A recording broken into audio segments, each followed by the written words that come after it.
Ruben Amorim drops a big hint that he may go back in for some sporting players in the summer and is set for crunch talks with Ruud van Nistelrooy tomorrow. Links with a January move for two strikers, Ahmed's contract situation, Chris Rigg's price is revealed, and Zerbi shows his potential contract offer from Manchester United. All this in a rundown of all today's latest Manchester United news and transfer news that will keep you right up to date with everything. Welcome to Man United Review. My name's Jamie. Before we get into it, please smash a like on the video and let's jump straight into it. So let's kick off with Ruben Amorim. So in a recent interview, he had the following to say regarding transfers. And asked directly around signing sporting players. So he said, not in January. That's what I said. I don't know about the summer. The first thing to do is to hold out until this summer. And then he laughed.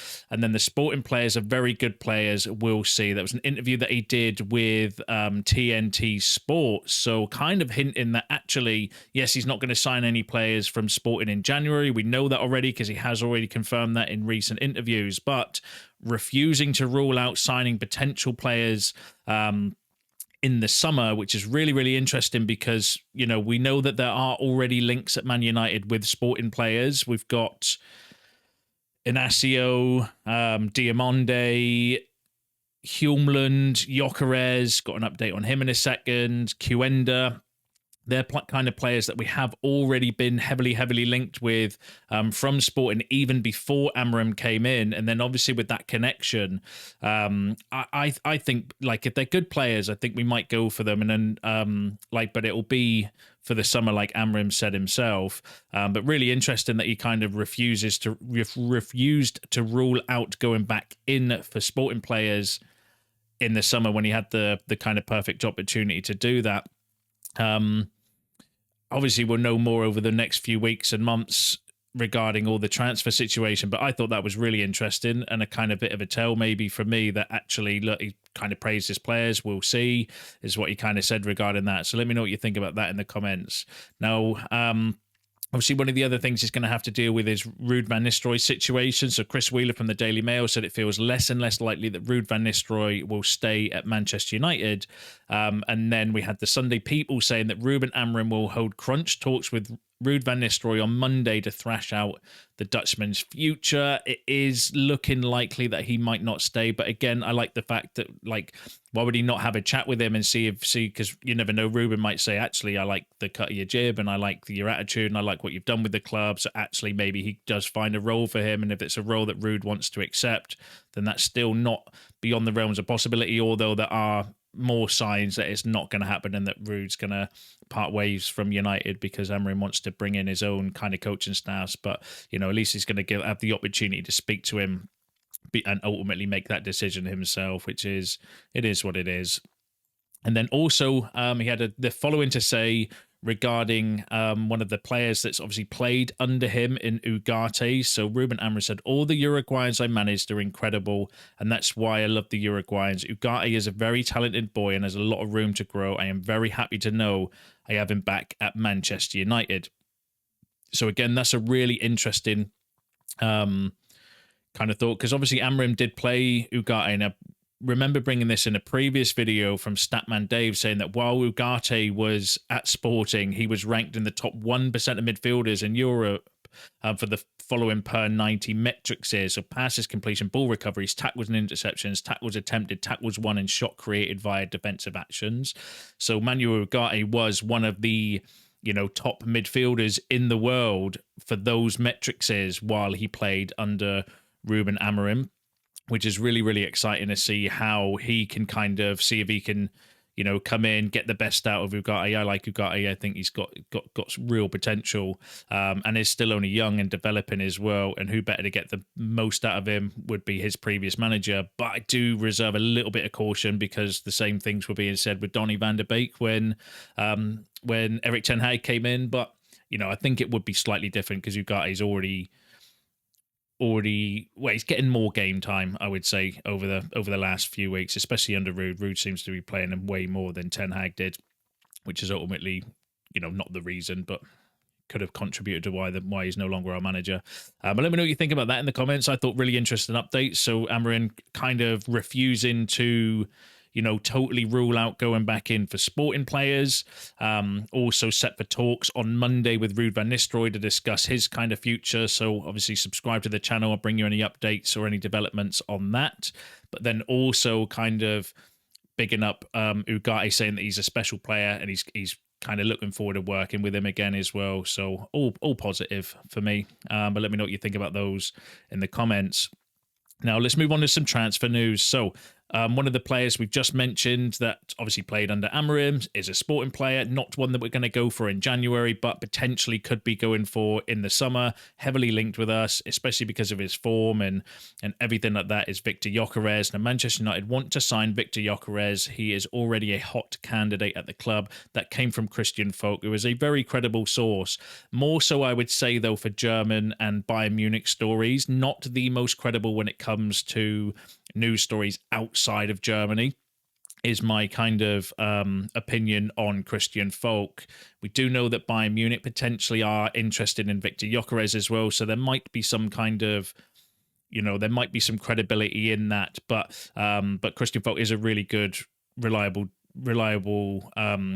journalist, went specifically though with German media and German players and stuff. So again, but it's not the first time we've been heavily linked with Viktor Gyokeres. I 100% would take him at United, obviously from Amorim himself. That would be a summer deal. But yeah, definitely a player of interest. Definitely one that we're linked with. Whether he would choose United or not, who knows? But I think it would be an outstanding signing if we did manage to pull that off. But let me know what you think in the comments. Now, in other transfer news, Manchester United will be forced to focus on loan deals if they are to strengthen in January.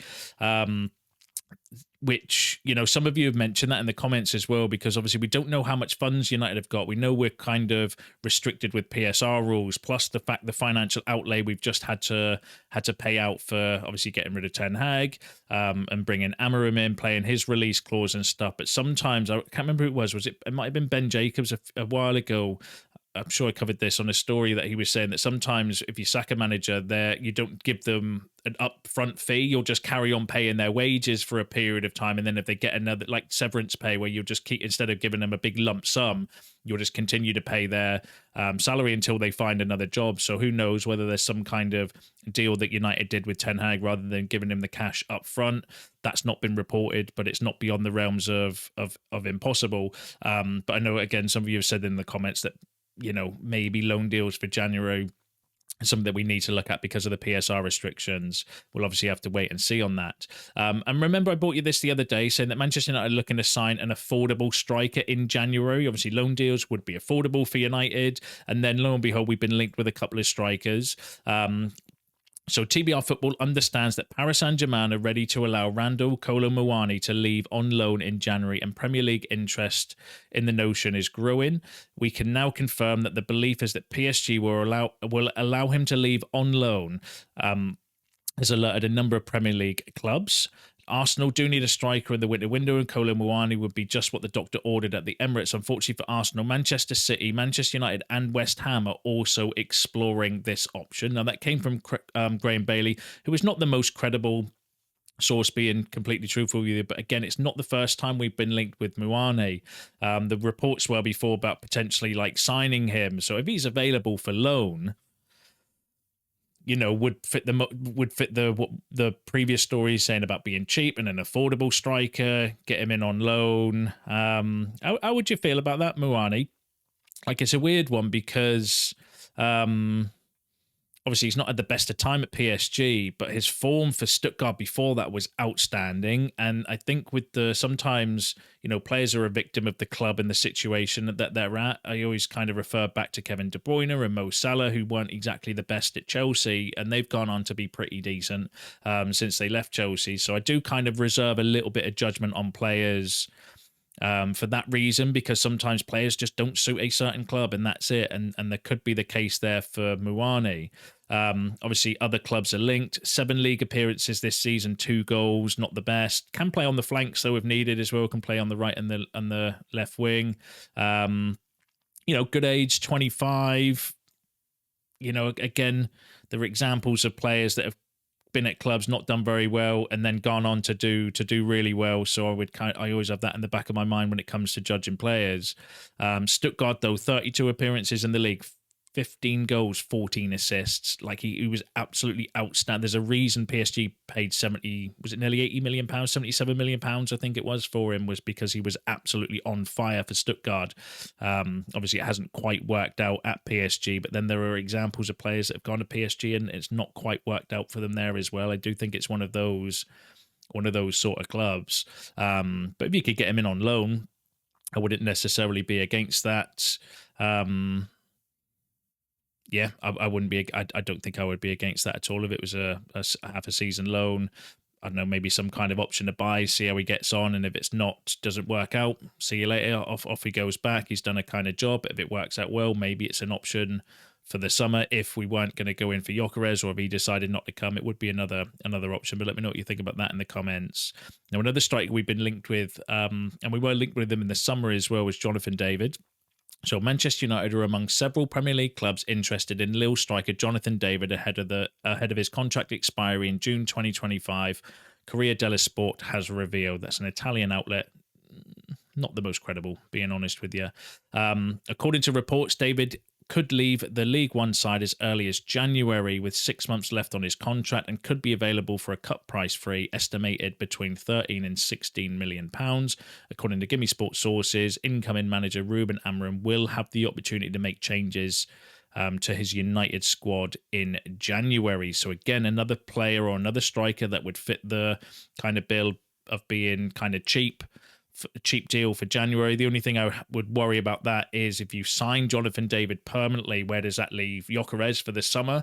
If you're asking me if I would rather get Viktor Gyokeres in the summer and nobody in January, I would do that, because I think Viktor Gyokeres is an outstanding striker and I would much prefer him to come in. So if you sign David permanently, would that scupper that deal?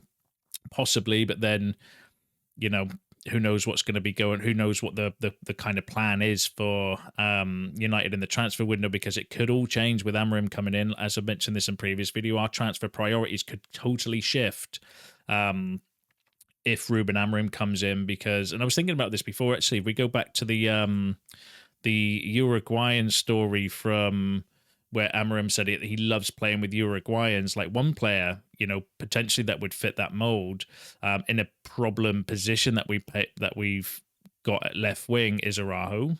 Uruguayan, plays at the left kind of wing back position for Sporting, not a player that we've been linked with before, but that could be, going back to what I was saying there, that could be one of the surprise signings that maybe, you know, we go back in for a Sporting player, but maybe it's not one of the ones we've been linked with. Maybe it's someone like Araujo who can play at left wing back, scored against City the other day in that position. Uruguayan fits the you know, what Amorim himself was saying, that he likes playing with Uruguayan players. So there could be a total shift in kind of transfer priorities with Amorim coming in. So but the going back to the kind of Jonathan David story is a little bit, you know, not from the most credible sources. The story itself was kind of linking in with potentially going to Juve as well, which leads me to believe that that's a little bit of a one of those stories where we're being linked with the player to generate views, generate interest, like agent talk, basically. But definitely a one to keep an eye on. Let me know in the comments what you think about Jonathan David. Would you sign him for like between 13 to 16 million pound for January? Again, I would question that, because if it's permanent, where do you leave? Like, if you're going to go for Gyokeres in the summer, for example, then I think it would be a question mark around that. So whereas the Muani story on loan would make a bit more sense if those stories would be to be believed. Get Muani in on loan, and then you've got the option then to still go for Gyokeres if you want, or if Muani does well, you could potentially sign him permanently in the summer. So I think it gives you a little bit more options. Out of the two, I would be tipping more towards the Muani one on loan rather than signing Jonathan David permanently, just because we don't know. Like, if you've got if you've got the chance to go out and get Gyokeres in the summer, then I think we've got to be in that conversation at least. But I think if you sign David on permanently, Does it question mark that? Does it kind of scoop with that deal? Potentially it might do. But let me know what you think about that in the comments. And then another player that we've been heavily linked with is Chris Rigg. Remember I brought you a story before, and it was from United's ex-chief scout saying that they are constantly watching Chris Rigg. So I have been keeping my ear to the ground. I live in the Northeast. I have a lot of friends that are Sunderland fans and Sunderland season ticket holders. They absolutely love the kid. And Court Offside have said that Sunderland want at least 30 million euros for Manchester United target Chris Rigg in 2025. Real Madrid are also interested. The report did say teams like Dortmund, Frankfurt, there's a lot of interest in Chris Rigg. He's kind of seen as the not in terms of play style, but he's seen as like the next Jude Bellingham. And what the kind of comparisons are is that he's a young player doing really well in the Championship that has got a massively high ceiling. And Chris Rigg is definitely one. You know, the Muppeteers have linked us with him, so there are a lot of credibility around us potentially looking at Chris Rigg. Whether again we would have those sort of funds available in January, there's potential that we might sign him and then loan him back to Sunderland as well. So, you know, it's definitely one to keep an eye on, because I do think he is genuinely a player of interest, and I do genuinely think he's a really, really top young talent as well. But let me know what you think about that in the comments. Now, another story doing the rounds over the last couple of days is regarding Ahmed's contract situation. So from Fabrizio Romano, he said there is nothing imminent in regard to a new contract for Ahmed. Ahmed is happy at the club. His relationship with Ten Hag was always respectful. Ahmed can't wait to work with Ruben Amorim. Romano was kind of saying that maybe there was a little bit of tension towards the end. Not specifically with Ahmed like down in tools or anything, just a concern around his game time and his minutes, because he was just randomly dropped from the team and kind of exiled for, I don't know the reason still to this day, because I don't think he's done anything on the pitch to kind of deserve that. Just one of those Ten Hag moves where he's like, yep, I'm not playing you anymore, and then just didn't play him for a month.